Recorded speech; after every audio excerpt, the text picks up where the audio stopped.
1 കൊരിന്ത്യർ 4:13 ഞങ്ങൾ ലോകത്തിൻ്റെ ചവറ് പോലെയും ഇന്നുവരെ സകലത്തിൻ്റെയും അഴുക്കായും തീർന്നിരിക്കുന്നു. 1 കൊരിന്ത്യർ 4:13 അപ്പോസ്തലന്മാർ സുവിശേഷത്തിന് വേണ്ടി അനുഭവിച്ച നിന്ദയുടെയും കഷ്ടപ്പാടിൻ്റെയും ആഴം വ്യക്തമാക്കുന്നു. പഴയ നിയമത്തിൽ നിന്നുള്ള ഈ വാചകവുമായി സംബന്ധിച്ച് സൂചനകളെ പരിശോധിച്ചാൽ ദൈവത്തിൻ്റെ പ്രവാചകന്മാർ ജനങ്ങളാൽ നിന്ദിക്കപ്പെടുന്നത് പഴയ നിയമത്തിൽ ഉടനീളമുള്ള സംഭവമാണ്.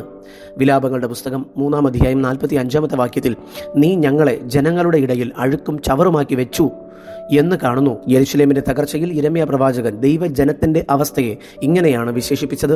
വിശുദ്ധ പൗലോസ് ഇതേ പദപ്രയോഗമാണ് ഇവിടെ ഉപയോഗിക്കുന്നത്. യെശയ്യാ പ്രവചനം 53:3 മശിഹ മനുഷ്യരാൽ നിന്ദിക്കപ്പെട്ടും ഉപേക്ഷിക്കപ്പെട്ടും എന്ന് കാണുന്നു. ഈ പ്രവചനം ക്രിസ്തുവിന്റെ അതേ പാത പിന്തുടരും എന്ന് സൂചിപ്പിക്കുന്നു. യിരെമ്യാ പ്രവചനം 20:7 ഞാൻ ദിവസം മുഴുവൻ പരിഹാസ വിഷയമായി ഇരിക്കുന്നു, എല്ലാവരും എന്നെ പരിഹസിക്കുന്നു എന്ന് കാണാം. എന്തുകൊണ്ടായിരിക്കും ദൈവത്തിൻ്റെ പരിശുദ്ധാത്മാവിനാൽ വിശുദ്ധ പൗലോസ് ഈ വചനം ഇവിടെ എഴുതിയത്? കൊരിന്ത് സഭയിലെ വിശ്വാസികൾ തങ്ങൾ വലിയ രാജാക്കന്മാരും ജ്ഞാനികളും ആണ് എന്ന് നടിച്ച് അഹങ്കരിച്ചിരുന്നു.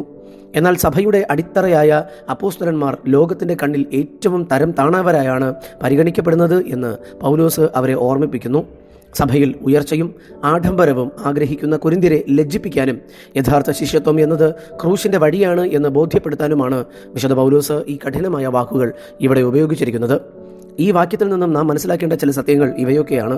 1. ലോകം വിലമതിക്കുന്നതല്ല ദൈവം വിലമതിക്കുന്നത്. സുവിശേഷത്തിന് വേണ്ടി പരിഹസിക്കപ്പെടുന്നത് ഒരു ആത്മീയ ബഹുമതിയാണ്.